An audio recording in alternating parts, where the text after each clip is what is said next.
بسم اللہ الرحمن الرحیم۔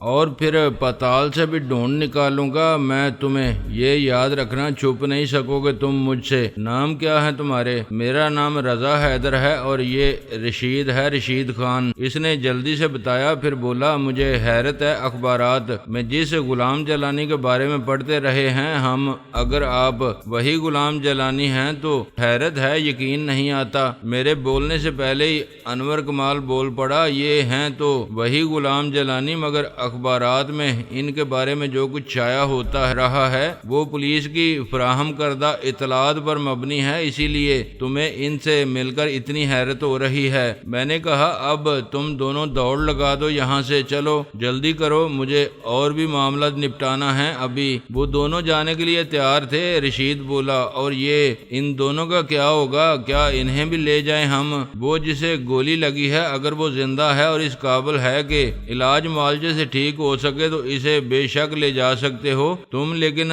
تمہارا باس تاجو اب نہیں جائے گا کہیں۔ ایسے ضمیر فروشوں کو ڈیل دینا ہمارے مذہب میں جائز نہیں ہے۔ میں نے کہا۔ وہ دونوں ایک ساتھ اپنے ساتھی پر جھک کر اسے ٹٹولنے لگے، پھر سیدھے ہو کر رضا حیدر نے کہا، اس میں تو اب کچھ بھی نہیں رہا ہے۔ ٹھیک ہے پھر پڑا رہنے دو یہیں اسے، اس کی لاش کو ہم ٹھکانے لگا دیں گے، اسے لے کر جاؤ گے تو خواہ مخواہ مصیبت بن جائے گا یہ تمہارے لیے۔ رشید نے میری تائید کرتے ہوئے رضا حیدر سے کہا، یہ ٹھیک کہہ رہے ہیں یار، ہم کہاں لیے پھریں گے اسے، ہمیں تو یہ بھی پتہ نہیں ہے کہ ایسے معاملات میں کرنا کیا چاہیے، لاشیں ٹھکانے لگانے کا تجربہ بھی تو نہیں ہے ہمیں۔ رضا حیدر نے بھی اس سے اتفاق کیا تھا اور پھر وہ دونوں میرا شکریہ ادا کر کے شکر گزار نظروں سے مجھے دیکھتے ہوئے واپس چلے گئے۔ ان کے جانے کے بعد میں فیروز اور آبی کی طرف مڑ گیا۔ فیروز نے آبی کے پیر کی پٹی کر دی تھی اور خون بھی بڑی حد تک بہنا بند ہو گیا تھا۔ آبی پر نکاہت طاری تھی، کمزوری بہت زیادہ ہو گئی تھی، اسے چہرے پر زردی کھنڈ گئی تھی، اس کے صاف نظر آ رہا تھا کہ اس کی ٹانگ کے زخم سے خون بہت زیادہ بہہ گیا ہے۔ جس جگہ وہ پڑا تھا وہاں اس کے پیروں کے نیچے پوری جگہ اور سر کے آس پاس گاڑھا گاڑھا سرخ سرخ خون کیچڑ کی طرح پھیلا ہوا تھا۔ میں نے اس کی حالت دیکھ کر فیروز سے کہا، اس کی حالت بہت خراب ہو رہی ہے یار۔ ہاں، خون زیادہ بہہ جانے کی وجہ سے کمزوری ہو گئی ہے، دوسرے گولی بھی شاید اندر ہی موجود ہے، اسے بھی نکالنا ضروری ہے۔ چنانچہ ہمیں اس کے لیے فوری طور پر کسی ایسے ڈاکٹر کو بلا کر لانا ہوگا جو اس معاملے کو پولیس کے علم میں لائے بغیر انہیں ٹریٹمنٹ دے سکے۔ تو کیا تمہارے کسی ایسے ڈاکٹر سے رابطہ نہیں ہے؟ میں نے قدرے حیرانی کے ساتھ فیروز سے پوچھا۔ ہمارے پاس کوئی مستقل ڈاکٹر ایسا نہیں ہے، ضرورت کے وقت جرائم پیشہ افراد کے تعاون سے کسی کی خدمات حاصل کر لیتے ہیں ہم۔ اچھا ٹھہرو، پھر میں لیزی سے بات کرتا ہوں، مگر یار ان رذیلوں کی وجہ سے ہمارا آج کا پروگرام چوپٹ ہو گیا۔ میں نے ٹیلی فون کی طرف بڑھتے ہوئے کہا، آبی اگر زخمی نہیں ہوتا تو منصوبے پر عمل ضرور کرتے۔ ہاں یہ بھی شاید ہونا ہی تھا، بہرحال تھوڑا بہت ہنگامہ ہم اب بھی کریں گے ہی، کچھ تھوڑا سا ہراس تو پھیلانا ہی چاہیے ان میں، یوں سکون سے کام کرنے کا موقع تو نہیں دیں گے ہم انہیں۔ فیروز نے فرسٹ ایڈ باکس بند کر کے اٹھتے ہوئے کہا۔ عین اسی لمحے دروازہ کھول کر خان کمرے میں داخل ہو گیا، مگر یہاں کا منظر دیکھ کر وہ دروازے کے پاس ہی ٹھٹک کر رک گیا۔ وہ حیرت سے کمرے کا جائزہ لیتے ہوئے بولا، فیروز خیر تو ہے بھائی؟ یہاں تو ایسا لگتا ہے جیسے ابھی ابھی جنگ ختم ہوئی ہے۔ ہاں یار، کچھ لٹیروں نے دعویٰ بول دیا تھا ابھی کچھ پہلے، ان کا ایک ساتھی وہ ادھر اوندا پڑا ہوا ہے اور سرگنا یہ ادھر پڑا ہوا ہے، مگر سالے اپنے آبی صاحب کو بڑی بری طرح زخمی کر گئے ہیں، انہیں طبی امداد کی فوری ضرورت ہے۔ فیروز نے جواب دیا۔ وہ تیزی سے آگے بڑھتے ہوئے بولا، ارے تو چلو جلدی کرو، دیر کیوں کر رہے ہو پھر؟ فیروز بولا، لے کر کہاں جائیں گے، پہلے کسی ڈاکٹر کا انتظام ہو جائے، یہ جلانی صاحب الزبت سے بات کرنے جا رہے ہیں۔ لعنت بھیجو یار اس یہودن پر، چلو انہیں اٹھا کر گاڑی میں ڈالو، میں لے چلتا ہوں ڈاکٹر کے پاس انہیں خان بولا، کیا کوئی ڈاکٹر ہے تمہاری نظر میں ایسا جو پولیس کو اطلاع دیے بغیر اسے مناسب طبی امداد دے سکے؟ میں نے پوچھا۔ آپ فکر نہ کریں جی، پولیس کو ہوا بھی نہیں لگ سکے گی اس معاملے کی، آپ چلے میرے ساتھ، خان نے کہا۔ میں نے لیزی کو فون کرنے کا ارادہ منسوخ کر دیا اور آبی کی طرف بڑھتے ہوئے بولا، ٹھیک ہے پھر آؤ چلیں، زیادہ دیر نہیں کرنا چاہیے ہمیں، پہلے ہی خون بہت ضائع ہو چکا ہے اس کا۔ میری بات سنتے ہی گل زمان اور انور کمال تیزی سے آبی کی طرف لپکے اور ان دونوں نے آبی کو اپنے ہاتھوں پر اٹھا لیا۔ فیروز نے اس کی زخمی ٹانگ کو سنبھال لیا تھا۔ میں نے بیٹھ کر آبی کی ٹانگ کو تھامتے ہوئے کہا، اسے مجھے پکڑا دو فیروز، اور تم اس تاجو کے پاس ٹھہرو، اگر اسے ہوش آ گیا اور کوئی نہیں ہوا تو پھر یہ کوئی نئی مصیبت کھڑی کر دے گا ہمارے لیے۔ اوہ، تو یہ صرف بے ہوش ہوا ہے، میں تو سمجھ رہا تھا یہ بھی زندگی کے اس عذاب سے نجات پا گیا ہے۔ فیروز نے کہا، نہیں بھائی، مرا ورا نہیں ہے یہ، اور اسے ہوش میں آنے کی زیادہ جلدی بھی نہیں ہے، پھر بھی احتیاطاً ایک آدمی کو اس کے پاس رہنا ضرور چاہیے، کبھی کبھی اندازے غلط بھی ہو جاتے ہیں آدمی کے، بہتر یہ ہے کہ تم اسے باندھ کر کہیں ڈال دو۔ میں نے کہا، ٹھیک ہے، ایسا ہی کرتا ہوں میں، آپ لوگ جائیں اور ان کی حالت سے آگاہ رہیں، مجھے فون پر فیروز نے کہا۔ ہم آبی کو اٹھائے ہوئے باہر آ گئے۔ یہاں وہ سفید کرولا موجود تھی جس میں ہم شرافت علی کے بنگلے سے نکلے تھے۔ میں نے آبی کو اسی کار کی عقبی نشست پر لٹا دیا، ڈرائیونگ سیٹ خان نے سنبھال لی تھی۔ میں نے انور کمال سے کہا، تم یا گل زمان کوئی ایک آدمی یہاں فیروز کی مدد کے لیے رک جائے، یوں بھی ہم کسی محاذ پر تو جا نہیں رہے ہیں کہ زیادہ آدمیوں کی ضرورت ہو۔ انور کمال بولا، اچھی بات ہے، میں ہی رک جاتا ہوں یہاں، شاید انہیں میری ضرورت پیش آ ہی جائے۔ گل زمان کے اپنے برابر والی سیٹ پر بیٹھتے ہی خان نے کار سٹارٹ کر کے آگے بڑھا دی۔ آبی درد سے نڈال ہو رہا تھا، آنکھیں اس نے بند کر رکھی تھیں اور ہونٹ اس زور سے بینچ لیے تھے جیسے بے ساختہ نکل جانے والی کراہوں کو اندر ہی اندر اپنے سینے میں دفن کر دینا چاہتا ہو۔ اس کے چہرے پر پسینے کے ننھے ننھے بے شمار قطرے جل ملا رہے تھے۔ میں نے اپنی قمیض کے دامن سے یہ پسینہ صاف کر کے اسے مدھم آواز میں پکارا، آبی آنکھیں کھول یار، ادھر میری طرف دیکھ، کیا بہت تکلیف ہو رہی ہے پاؤں میں تیرے؟ اس نے آنکھیں کھولے بغیر اسبات میں سر ہلاتے ہوئے دھیمی آواز میں کہا، پانی میرا حلق خشک ہو رہا ہے، بہت زور کی پیاس لگی ہے جلانی، میرے یار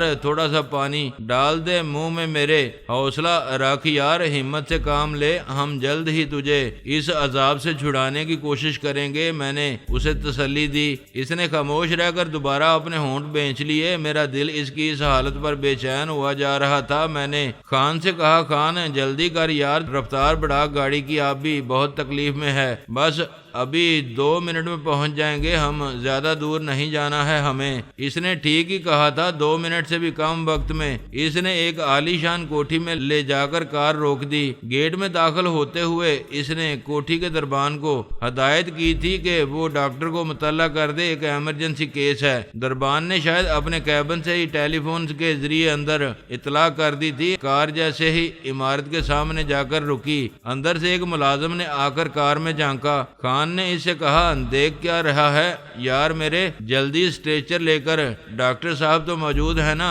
ہاں جی، آپ ٹھہرے، میں انہیں خبر کرتا ہوں ابھی، اور اسٹریچر بھی لے کر آتا ہوں، اس نے کہا اور واپس اندر کی طرف دوڑ گیا۔ خان گاڑی کا انجن بند کر کے نیچے اتر گیا۔ میں اور گل زمان بھی گاڑی سے باہر آ گئے۔ 1 منٹ کے بعد ہی وہ ملازم اسٹریچر لے کر آ گیا اور بولا، آئیں جی، پیشنٹ کو اٹھوائیں، ڈاکٹر صاحب ادھر آپریشن تھیٹر میں گئے ہیں، وہیں لے جانا ہے نا آپ کے بندے کو بھی؟ ہاں چلو اٹھاؤ، جلدی کرو، گل زمان ہاتھ لگا بھائی ذرا، خان نے گل سے کہا اور خود بھی آبی کی طرف بڑھا۔ میں نے گل زمان اور ملازم کے ساتھ مل کر آبی کو کار سے نکال کے اسٹریچر پر ڈال دیا۔ گل زمان اور ملازم نے اسٹریچر اٹھا لیا اور اسے لے کر اندر چلے گئے۔ خان نے مجھ سے کہا، آئیں جلانی، چلے ہم اندر چلتے ہیں۔ میں نے اس کے ساتھ آگے بڑھتے ہوئے کہا، کمال ہے بھائی، اس ڈاکٹر کو کیسے پتا چل گیا کہ آنے والے مریض کو آپریشن کی ضرورت ہے؟ وہ اسے دیکھے بغیر ہی آپریشن تھیٹر میں جا پہنچا ہے، ایسا ولی کامل ہے یہ ڈاکٹر۔ خان نے ہنس کر جواب دیا، بات یہ نہیں ہے جو آپ سمجھ رہے ہیں، پہلی بات تو یہ یہ ہے کہ یہ کوئی عام کلینک نہیں ہے، یہ رہائش گاہ ہے اس ڈاکٹر کی، لیکن اس نے یہاں ہم جیسے ضرورت مندوں کے لیے ایک چھوٹا سا کلینک بھی قائم کر رکھا ہے۔ اس کے بارے میں عام لوگوں کو پتہ نہیں ہے اور نہ ہی وہ ہر ایک کو یہاں بلاتا ہے۔ اس جگہ تو صرف ہمارے ہی بھائی بند آتے ہیں جنہیں قانون کی نگاہوں میں آئے بغیر میڈیکل ایڈ درکار ہوتی ہے۔ ڈاکٹر جانتا ہے جب یہاں آنے والے کسی مریض کے لیے اسٹریچر کی ضرورت ہوتی ہے تو اسے ایسے مریض کو آپریشن تھیٹر ہی لے جانا پڑتا ہے۔ عموماً اس کے جسم کے کسی نہ کسی حصے سے گولیاں برآمد کرنا پڑتی ہیں۔ ہم باتیں کرتے ہوئے ایک بڑے ہال نما قیمتی اور جدید ترین فرنیچر سے آراستہ ڈرائنگ روم سے گزر کر ایک کمرے میں داخل ہو گئے۔ اس کمرے کے دائیں بائیں 2 دروازے اور بھی نظر آ رہے تھے۔ خان مجھے ساتھ لیے دائیں طرف والے دروازے کی جانب بڑھ گیا۔ اس دروازے سے گزر کر ہم ایک راہداری میں آ گئے۔ خان راہداری میں عمارت کے عقبی حصے کی طرف چل دیا۔ میں نے بھی اس کی تقلید کی۔ عمارت کے اختتام پر راہداری بائیں جانب مڑ گئی تھی۔ اس طرف ہمارے دائیں ہاتھ پر ایک خوشنما چمنزار تھا جس کے بیچوں بیچ سرو کے درختوں کے درمیان ایک مختصر سا راستہ تھا جس پر سرخ بجری بچھی ہوئی تھی۔ خان کار سے اتر کر اس راستے پر گامزن ہو گیا۔ اس راستے کے اختتام پر ایک قطار میں کوئی 10-12 چھوٹے چھوٹے کوارٹر بنے ہوئے تھے جو شاید اس کوٹھی میں کام کرنے والے ملازمین کے لیے بنوائے گئے تھے۔ خان اس مکان کے بالکل آخری کوارٹر کے دروازے پر پہنچ کر رک گیا۔ دروازہ بند تھا۔ خان نے دروازے پر 3 بار ہلکی سی دستک دی۔ کوئی 30 سیکنڈ کے انتظار کے بعد دروازہ کھل گیا۔ وہ میرا ہاتھ پکڑ کر اندر داخل ہو گیا۔ جس شخص نے دروازہ کھولا تھا خان نے دھیمی آواز میں اس سے کہا، آپریشن تھیٹر۔ وہ دروازہ بند کرتے ہوئے بولا، ٹھیک ہے جناب، ڈاکٹر صاحب وہیں موجود ہیں۔ خان میرا ہاتھ تھامے ہوئے آگے بڑھ گیا۔ مختصر سا صحن عبور کر کے ہم جس کمرے میں داخل ہوئے اس کے عقب میں ایک اور دروازہ موجود تھا جو اس وقت کھلا ہوا تھا مگر پردہ پڑا ہونے کی وجہ سے دوسری طرف سے مدھم روشنی کے سوا کچھ دکھائی نہیں دیتا تھا۔ گلزمان اسی کمرے میں بائیں جانب دیوار کے ساتھ پڑی لمبی سی بینچ پر بیٹھا ہوا تھا۔ ہمیں دیکھتے ہی وہ اٹھتے ہوئے بولا، وہ آبی صاحب کو ادھر لے گئے ہیں۔ اس کے ساتھ ہی اس نے ہاتھ اٹھا کر کھلے ہوئے دروازے کی طرف اشارہ کیا۔ ٹھیک ہے بیٹھو ادھر ہی، آئیں جیلانی صاحب آپ بھی بیٹھ جائیں، اس نے بینچ پر بیٹھتے ہوئے کہا۔ کچھ پتا تو کرو آبی کی حالت کیسی ہے، کوئی خون شون کی ضرورت تو نہیں ہے اس کے لیے؟ میں نے کہا۔ ان کی طرف سے اب آپ بے فکر ہو جائیں، بالکل ہم نے انہیں یہاں تک پہنچا دیا۔ اس کے بعد ساری ذمہ داری ڈاکٹر کی ہے۔ جو کچھ کرنا ہوگا یا جس چیز کی ضرورت ہوگی اس کا بندوبست وہ خود کر لے گا، آپ پریشان نہ ہوں، خان نے مجھے سمجھایا۔ اس کا مطلب ہے ڈاکٹر نے ہم جیسے لوگوں کے لیے خاصا معقول انتظام کر رکھا ہے؟ میں نے مطمئن ہو کر مسکراتے ہوئے کہا۔ ہاں جی، جب پیسے معقول لیتا ہے تو انتظامات معقول کیوں نہیں کرے گا؟ سارا کھیل تو پیسے کا ہے جناب۔ ہاں یار، یہ بھی ٹھیک ہی کہتے ہو تم۔ ویسے اس قسم کے معاملات میں کتنے پیسے لے لیتا ہے یہ؟ اس کی آپ فکر کیوں کر رہے ہیں؟ جو کچھ بھی لے گا دے دیا جائے گا اسے، یہ آپ کا مسئلہ نہیں ہے۔ اب میں مسکرا کر چپ ہو گیا۔ وہ یا تو مجھے زیر بار احسان کر کے ہیروں کے معاملے میں خود کو شکوک و شبہات سے بری کرا لینا چاہتا تھا یا پھر وہ اس طرح اپنے ضمیر کو مطمئن کرنا چاہتا تھا۔ یہ اندازہ تو میں لگا ہی چکا تھا اس کے بارے میں کہ وہ تاریک راہوں کا مسافر بن گیا تھا، لیکن اس کے اندر بڑی روشنی تھی۔ دل اس کا بے حد اجلا اور شفاف تھا۔ کبھی کبھی آدمی کو حالات ایسی راہوں پر چلنے کے لیے مجبور کر دیتے ہیں جو اس کے لیے کسی طرح بھی پسندیدہ نہیں ہوتی۔ آدمی حالات کا غلام ہے، اس غلامی سے اسے کبھی نجات نہیں ملتی۔ ایک دنیا دار شخص کے لیے یہ ممکن ہی نہیں ہوتا کہ وہ اس غلامی کا چولہا اتار سکے، یہ جاننے کے باوجود کہ جس راہ پر وہ گامزن ہے یہ اس کی منزل کی طرف نہیں جاتی۔ آدمی انہی راہوں پر چلنے کے لیے مجبور ہو جاتا ہے جدھر حالات اسے ڈال دیتے ہیں، لیکن اس کا ضمیر چونکہ اسے پسند نہیں کرتا، چنانچہ وہ اسے کچوکے لگاتا رہتا ہے اور وہ اس ضمیر کو مطمئن کرنے کے لیے وہ سب کچھ کرتا رہتا ہے جو اس کے اختیار میں ہوتا ہے۔ میری نظریں مسلسل اس کھلے ہوئے دروازے پر مرکوز تھیں جہاں پردے کے پیچھے مدھم سی روشنی دکھائی دے رہی تھی۔ دم بے دم میرے اضطراب میں اضافہ ہوتا جا رہا تھا۔ میرے لیے انتظار کی کہ یہ طویل گھڑیاں گزارنا مشکل ہو رہا تھا۔ میں اٹھ کر بے چینی سے کمرے میں ٹہلنے لگا۔ خان بولا آپ پریشان نہ ہو، اندر سب ٹھیک ہی ہے، اگر کوئی ایسی ویسی بات ہوتی تو اب تک ہمیں بتا دیا جاتا، اطمینان رکھیں وہ لوگ اب باہر آنے ہی والے ہوں گے، اگر سب ٹھیک ہے تو اتنی دیر کیوں ہو رہی ہے؟ آخر آپریشن سے گولی نکالنے میں اتنا وقت تو نہیں لگتا۔ یہ تو کچھ بھی نہیں ہے جی، بعض اوقات تو اس سے بھی زیادہ وقت لگ جاتا ہے، اس نے مجھے تسلی دینے کو کہا۔ ہم اندر چل کر دیکھیں کیا کر رہے ہیں وہ، اس کے ساتھ میرا دل مطمئن نہیں ہو رہا ہے یار اس طرف سے۔ آخر آپ اس قدر غیر مطمئن کیوں ہیں؟ خدشہ کیا ہے آپ کو ان کی طرف سے؟ وہ یار تم سمجھتے نہیں ہو، ایسے غیر قانونی کام کرنے والے ڈاکٹروں کا بہت تلخ تجربہ ہے، مجھے آدمی جاتا ان کے پاس اپنے جسم کے اعضاء کی سلامتی کے لیے ہے اور یہ لوگ اسے اپنے کسی عذب سے محروم کر دیتے ہیں۔ اسی طرح اتنی مہارت سے کہ مریض کو پتہ بھی نہیں چل پاتا، وہ یہی سمجھتا رہتا ہے کہ اس کے معالج نے اسے صحت عطا کر دی ہے۔ کیا کہہ رہے ہیں آپ جیلانی؟ میں سمجھا نہیں، ایسا کیسے ہو سکتا ہے؟ ڈاکٹر کو کسی مریض کے جسم سے کوئی عضو نکالنے کی کیا ضرورت ہے؟ آخر وہ کیا کرے گا اس کو؟ یہ بڑی عجیب بات کہہ رہے ہیں آپ۔ خان چونک کر بولا تم نہیں جانتے ہو یار، میرا واسطہ ڈاکٹر دومن اور اس کی نصف بہتر عالیہ سے پڑتا رہا ہے، وہ لوگ یہی کرتے تھے، مریضوں کو آپریشن تھیٹر میں لے جا کر ان کا گردہ نکال لیتے تھے اور اسے کسی ضرورت مند کو لاکھوں روپے میں بیچ دیتے تھے۔ بعد میں پتا چلا کہ وہ سرپرستوں سے محروم لوگوں کو پکڑ کر ان کی آنکھوں کے کرنیاں بھی نکال کر فروخت کر دیا کرتے تھے۔ خان ایک دم اچھل کر کھڑا ہو گیا۔ کیا کہہ رہے ہیں آپ؟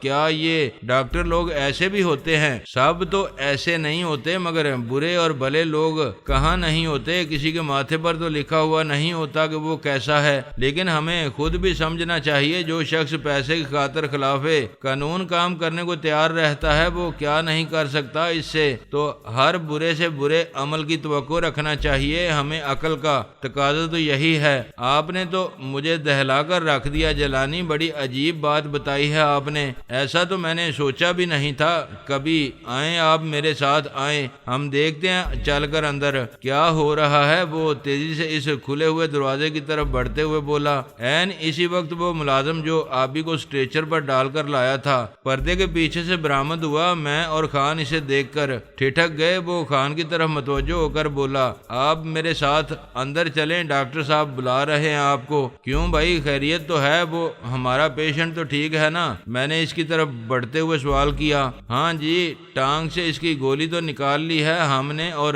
زخم کی پٹی بھی کر دی ہے، لیکن انہیں شاید چھانے کی کچھ تکلیف ہے، اسی سلسلے میں ڈاکٹر صاحب کچھ بات کرنا چاہتے ہیں آپ سے۔ آئیں اندر آ جائیں آپ دونوں۔ وہ مڑ کر پردے کے پیچھے غائب ہو گیا۔ میں نے خان کو دیکھا، وہ سوالیہ انداز میں مجھے ہی دیکھ رہا تھا۔ بولا اب کیا خیال ہے آپ کا؟ اوئے یہ تو بالکل وہی کیس لگ رہا ہے مجھے، وہ دومن اور عالیہ والا، وہ بھی مریض کو کوئی خاص انجیکشن لگا دیا کرتے تھے جس سے ان کو مسانے کی تکلیف کی شکایت ہو جاتی تھی، پھر وہ مریض کے ورثاء کو بتاتے تھے کہ اس کا ایک گردہ نکارہ ہو چکا ہے، اگر اسے فوری طور پر نکالا نہیں گیا تو مریض کی جان بھی جا سکتی ہے۔ تم دیکھ لینا، یہ ڈاکٹر بھی یہی کہے گا۔ میں نے خان کے قریب جا کر سرگوشی کرتے ہوئے کہا آئیں دیکھتے ہیں، ابھی پتہ چل جاتا ہے اس کا بھی۔ یہ تو بہت خوفناک ڈاکٹر ہے بھائی، اس پر تو بھروسہ کرنا ہی نہیں چاہیے بالکل۔ گل زمان نے اٹھ کر ہمارے ساتھ چلتے ہوئے کہا ہاں یہ بہت خوفناک بات ہے، میں بھی چل رہا ہوں آپ کے ساتھ۔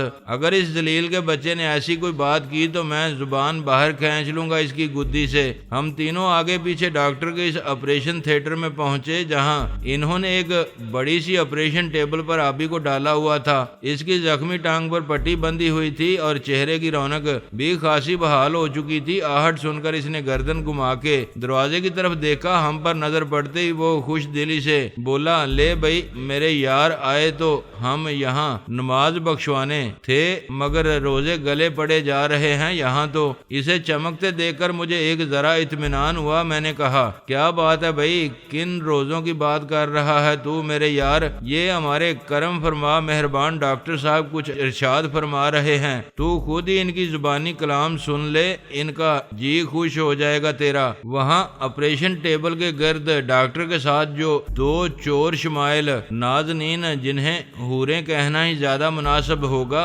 بھی موجود تھیں۔ رنگ روپ ان کا ایسا تھا کہ نظر ٹکائی ہی نہیں جاتی تھی ان پر۔ یونیفارم نے انہیں جو تقدس اور پاکیزگی عطا کی ہوئی تھی، اس گھڑی وہ ان کی آنکھوں میں کہیں نظر نہیں آتی تھی۔ قدرت نے انسان کے جسم میں یہ ایک ایسی کل فٹ کر دی ہے جو کبھی جھوٹ نہیں بولتی، دل کے سارے بید کھول کر رکھ دیتی ہیں یہ، اور کبھی کبھی اتنی رازداری سے یہ کام کرتی ہیں کہ آدمی کو پتہ ہی نہیں چلتا کہ وہ کب عریاں ہو گیا۔ دوسروں پر ان کے علاوہ وہ ملازم بھی وہیں موجود تھا جو ہمیں بلانے گیا تھا ابھی چند لمحے پہلے۔ اپنے انداز سے وہ بھی کوئی میل نرس ہی لگتا تھا۔ ڈاکٹر کوئی 40-42 سالہ صحت مند اور خوبرو شخص تھا، اور شاید اسی لیے وہ اپنے گرد خوبروؤں ہی کو دیکھنا چاہتا تھا۔ میں نے اندر گھستے ہی ان سب کا جائزہ لے ڈالا تھا۔ خان نے ڈاکٹر سے پوچھا، ہاں جی فرمائیں ڈاکٹر صاحب، کس سلسلے میں یاد کیا آپ نے ہمیں؟ مریض کیسا ہے ہمارا؟ اس وقت تو یہ ٹھیک ہی ہے،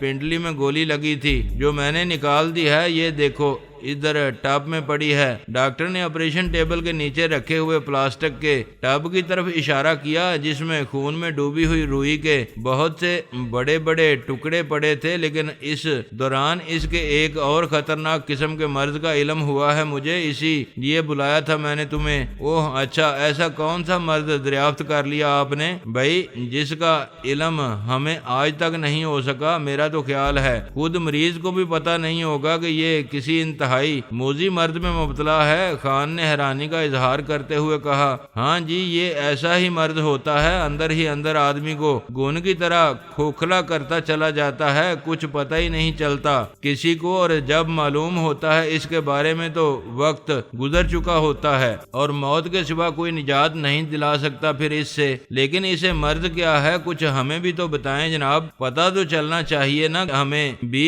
اس کے بارے میں۔ میں نے کہا ہاں کیوں نہیں، اور بلایا کیوں ہے میں نے آپ کو؟ آپ سے بات کرنا بے حد ضروری تھا، آپ لوگوں کی اجازت اور تعاون کے بغیر میں کر بھی کیا سکتا ہوں اس معاملے میں؟ ویسے یہ خوش قسمت آدمی ہے کہ کوئی خطرناک شکل اختیار کرنے سے پہلے ہی مجھے پتہ چل گیا ہے اس مرض کے بارے میں۔ یوں سمجھیے کہ ان کی زندگی ابھی باقی ہے، کافی دن جینا ہے انہیں ابھی۔ ہاں عمر تو کسی گدھ کی اپنے نام کرا کے آیا ہے یہ، ہر بار موت اس کے قریب سے کترا کے نکل جاتی ہے۔ آپ بتائیں بات کیا ہے؟ اسے مذاق میں ٹالنے کی کوشش نہ کریں، آپ بہت سنجیدہ اور فوری توجہ کا طالب مسئلہ ہے یہ۔ ان کا دایاں گردہ بالکل نکارا ہو چکا ہے، اگر اسے فوری طور پر نکالا نہیں گیا تو دوسرا گردہ بھی متاثر ہو جائے گا۔ دونوں گردے خراب ہو جانے کی صورت میں آدمی کا زندہ رہنا ناممکن ہو جاتا ہے۔ ایک گردہ کم ہونے سے ان کی صحت پر ذرا بھی اثر نہیں پڑے گا، ڈاکٹر نے مجھے سمجھاتے ہوئے کہا۔ میں نے خان کی طرف دیکھا، وہ معنی خیز انداز میں مسکرا رہا تھا۔ بولا، حیرت ہے پورا گردہ نکارا ہو گیا مگر انہیں خبر تک نہیں ہوئی، ایسا بھی ہوتا ہے؟ مگر آپ نے یہ کیسے جان لیا ڈاکٹر صاحب؟ ٹانگ سے گولی نکالنے کے دوران کیا آپ کو الہام ہو گیا تھا؟ فضول بکواس مت کرو، میں ڈاکٹر ہوں، کوئی مجمع باز مداری نہیں ہوں۔ اس نے ہوش میں آنے کے بعد یہ شکایت کی تھی مجھ سے کہ اسے مثانے میں تکلیف محسوس ہو رہی ہے۔ ایسی تکلیف عموماً گردے کی خرابی سے ہی ہوتی ہے، چنانچہ میں نے بڑی تفصیل کے ساتھ چیک اپ کیا ہے اس کا، جس کے نتیجے میں یہ انکشاف ہوا ہے۔ تم اپنے مریض سے معلوم کر سکتے ہو چیک اپ کے بارے میں؟ کیا مریض کو یہ بھی پتا ہے کہ تم نے اس کے مثانے میں تکلیف پیدا کرنے کے لیے کوئی ٹیکہ لگایا تھا اس کے؟ میں نے پوچھا۔ کیا؟ ڈاکٹر چونک کر بولا، اس کے چہرے کا رنگ اڑ گیا تھا چند لمحے کے لیے، لیکن جلد ہی اس نے خود کو سنبھال لیا اور خفگی سے بولا، کیا بکواس کرتے ہو؟ کس نے بولا ہے یہ تم سے کہ میں نے ایسی کوئی ذلیل حرکت کی ہے، اور مجھے فائدہ بھی کیا ہے اس کا؟ بک نہیں ہو ذلیل کتے، تیرے جیسے کمینوں کو میں خوب جانتا ہوں، آج سے پہلے بھی میرا واسطہ پڑ چکا ہے۔ تجھ ایسے دولت کے پجاریوں سے کب سے کر رہا ہے تو یہ کاروبار؟ کس نے سمجھائی ہے تجھے یہ راہ؟ میں نے غضبناک ہو کر پوچھا۔ تم ہوش میں ہو یا نہیں یہ مت بھولو کہ ایک ڈاکٹر کے ساتھ بدتمیزی کر رہے ہو تم، زیادہ بدماشی دکھانے کی کوشش کی تو پولیس کے حوالے کر دوں گا میں تم سب کو۔ اس نے مجھے دھمکی دی لیکن اپنے لہجے کا کھوکھرا پن چھپانے میں وہ ناکام رہا تھا۔ میں نے آگے بڑھ کر اس کے منہ پر الٹے ہاتھ کا ایک جامپٹ رسید کر کے کہا، دھمکی دیتا ہے؟ سگ زادے جانتا نہیں ہے مجھے تو؟ ابھی تجھ جیسوں کو زندہ جلا ڈالتا ہوں میں، مرگٹ لے جائے بغیر ہی کریا کرم کر دیتا ہوں میں ایسے بے ضمیروں کا۔ بول کب سے کر رہا ہے تو یہ کاروبار، اور اب تک کتنوں کے گردے چھین کر ان کے دام کھڑے کیے ہیں تو نے؟ میں نے ایک اور جامپٹ رسید کیا اس بار وہ الٹ کر نیچے جا پڑا۔ دونوں پری چہرہ ناظرین چیخیں مار کر ڈاکٹر کی طرف لپکیں اور جھک کر اسے اٹھانے کی کوشش کرنے لگیں۔ ان میں سے ایک نے ڈاکٹر کو سہارا دیتے ہوئے سہمی ہوئی نظروں سے مجھے دیکھا، بولی یہ کیا کر رہے ہیں آپ؟ کیا جنگلی پن ہے یہ؟ شرم نہیں آتی آپ کو ایک معزز ڈاکٹر سے ایسا سلوک کرتے ہوئے؟ تیرے اس معزز ڈاکٹر کو شرم نہیں آتی ایک اتنے شریفانہ پیشے کی آڑ میں انسانی اعضاء کا کاروبار کرتے ہوئے؟ ہٹ جاؤ تم دونوں اس کے پاس سے۔ اس کا حمایت جاری رکھی تم نے تو میں یہ لحاظ بالکل نہیں کروں گا کہ تمہارا تعلق صنف نازک سے ہے۔ ڈاکٹر دونوں نرسوں کے سہارے اٹھ کر کھڑا ہو گیا اور مجھے قہر آلود نگاہوں سے گھورتے ہوئے بولا، تمہاری بدماشی تو ابھی دیکھ لیتا ہوں میں۔ اسلم ذرا جا کر فون کر پولیس اسٹیشن کو، کہنا چند ڈاکو گھس آئے ہیں ہماری کوٹھی میں۔ اس کا حکم سنتے ہی وہ میل نرس ایک دم باہر کی طرف لپکا، لیکن گلزمان نے جھپٹ کر اس کی ٹانگوں میں ٹانگ اڑا دی۔ وہ اچھل کر اوندے منہ زمین پر جا گرا۔ گلزمان نے پیچھے سے اس کی قمیض کا کالر پکڑ کر اسے اوپر اٹھایا اور گھسیٹتا ہوا واپس لا کر ایک کونے کی طرف دھکا دے کر بولا، تو ادھر بیٹھ چپ کر کے۔ اب اگر تیزی دکھانے کی کوشش کی تو ٹانگیں توڑ دوں گا دونوں۔ میں نے ہاتھ بڑھا کر ڈاکٹر کا گریبان پکڑ کے اسے اپنے قریب کیا اور دائیں بائیں دونوں طرف چٹاخ چٹاخ دو زوردار تمانچے لگا کر دھاڑتے ہوئے پوچھا، بکوئے کون ہے تیرا سرپرست؟ ڈاکٹر کو شاید کچھ اندازہ ہو گیا تھا کہ اس کا سابقہ کیسے لوگوں سے پڑ گیا تھا۔ یہ جان لیا تھا اس نے کہ دونس داندلی ہم پر کوئی اثر نہیں کر سکے گی، چنانچہ اس نے فوراً ہی عاجزانہ انداز اختیار کر لیا۔ گگیاتے ہوئے بولا، یقین کرو ایسی کوئی بات نہیں ہے، تمہیں کسی نے بہکا دیا ہے، میرے بارے میں غلط تاثر دیا ہے تمہیں۔ تم خود سوچو، کسی آدمی کا گردہ خرید کے کوئی کیا کرے گا؟ یہ کوئی بکنے والی چیز تو نہیں ہے، کوئی آدم خور شاید خرید لے، مگر اسے میں تلاش کہاں کروں گا؟ اچھا تو تیرا خیال ہے ہمیں کسی نے تیری طرف سے بدگماں کر دیا ہے اور ہم ایسے پاگل کے پتر ہیں کسی کی باتوں میں آ کر بغیر سوچے سمجھے تجھ پر چڑھ دوڑے؟ کیوں ایسے ہی کھسکے ہوئے دماغ کے لگتے ہیں ہم تجھے؟ نہیں، میرا یہ مطلب ہرگز نہیں تھا۔ میں تو وہ ہکلانے لگا۔ میں نے اس کی پنڈلی کی ہڈی پر اپنے بوٹ کی نوک سے ٹھوکر مار کے کہا، سچ سچ بک دے اوئے، ادھر ادھر کی باتوں میں بہلا مت مجھے۔ وہ ٹھوکر کھا کر بری طرح بلبلانے لگا، روحانسا ہو کر بولا، آخر تم میری بات کا یقین کیوں نہیں کر لیتے؟ یقین میں کیسے کر لوں بچے؟ میں اگر ان مراحل سے گزر نہ چکا ہوتا تو شاید یقین کر لیتا تیری بات کا۔ اس نے آنکھیں پھاڑ کے مجھے دیکھا، بولا، تم کیا مطلب ہے تمہارا؟ کس طرح کے مرحلے سے گزر چکے ہو تم؟ میں نے اسے دھکا دے کر پیچھے ہٹا دیا اور اپنی قمیض کا دامن اٹھا کر پیٹ کا وہ حصہ اس کے سامنے کرتے ہوئے جہاں دمن اور عالیہ کا دیا ہوا نشان تھا کہا، یہ دیکھ کیا ہے یہ نشان مجھے تجھ جیسے ہی ایک گردہ فروش ڈاکٹر نے دیا ہے اور اس کی وجہ سے میں آج اشتہاری مجرم بنا پھر رہا ہوں۔ میں اکیلا ہی ان کے اس ستم کا نشانہ نہیں بنا ہوں، انہوں نے میری بہن کا ایک گردہ اسی طرح نکال لیا تھا اور اسے زندہ رکھنے کے لیے مجھے ان گردے فروشوں کے ایک ساتھی ڈاکٹر فرحان کے گردے اپنی بہن کو لگوانا پڑے تھے، اور یہ تو نے اس شخص کی آنکھ کو دیکھا ہے جس کا گردہ نکالنے کی بات کر رہا تھا؟ تو غور سے دیکھ، اس کی آنکھوں پر کنٹیکٹ لینس چڑھے ہوئے ہیں۔ یہ بھی انہی ذلیلوں کی مہربانی کا نتیجہ ہے، انہوں نے اس کی آنکھوں کے کرنیے نکال کر بیچ کھائے تھے۔ جواباً میں نے ان کے اس ڈاکٹر کو جس نے اس کے کرنیے نکالے تھے بینائی سے محروم کر دیا تھا۔ دیکھا تو نے؟ کیا اب بھی تو انکاری ہے اپنے جرم سے؟ کیا یہ ثبوت کافی نہیں ہے تیرے کرتوت مجھ پر ظاہر کرنے کے لیے؟ ڈاکٹر اور اس کے ساتھ کھڑی ہوئی دونوں نرسوں کے چہرے بجھ کر رہ گئے تھے۔ انہوں نے سمجھ لیا تھا کہ میں جو پہلے ہی اس سراغ سے ڈسا جا چکا ہوں، اب دوبارہ ان کا شکار نہیں بن سکوں گا۔ ان کے پاس اپنی بے گناہ گناہی ثابت کرنے کے لیے اب کچھ نہیں رہا تھا۔ وہ گانگ ہو کر مجھے تکتے رہ گئے تھے۔ آبی نے اپنی جگہ لیٹے لیٹے کہا، اوئے اب سانپ کیوں سونگ گیا ہے تمہیں؟ بولتے کیوں نہیں ہو تم؟ خان نے ڈاکٹر کے قریب جا کر اس کا شانہ ہلاتے ہوئے کہا، ہاں تو جناب ڈاکٹر صاحب، کس کو سپلائی کرتے ہو تم یہ گردے؟ وہ ڈاکٹر خرطومی ہے ایک، ادھر مڈل ایسٹ میں، مگر یقین کرو میں نے آج تک ایسا کوئی کام نہیں کیا تھا۔ یہ پہلا کیس کرنے جا رہا تھا میں، لیکن خدا کا شکر ہے اس نے مجھے بال بچا لیا۔ وہ شرمندگی سے نظریں جھکاتے ہوئے بولا،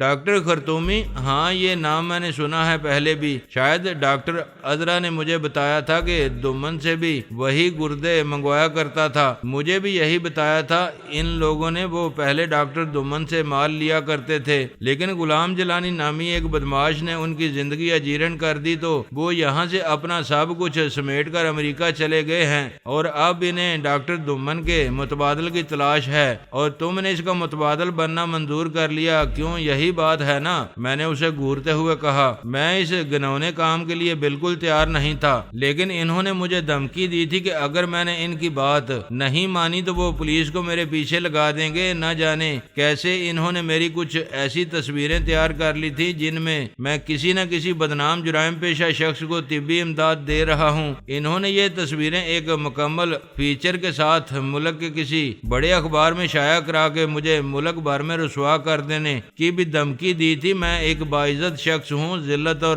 رسوائی سے بچنے کے لیے میں نے ان کی بات مان لی۔ میرے پاس اس کے سوا کوئی چارہ تو نہیں تھا۔ سوچا میں نے یہ تھا کہ شریف اور بے ضرر لوگوں کے بجائے میں ان لوگوں کے گردے حاصل کیا کروں گا جو قانون کی نگاہوں سے بچنے کے لیے میرے گھر علاج کرانے آتے ہیں۔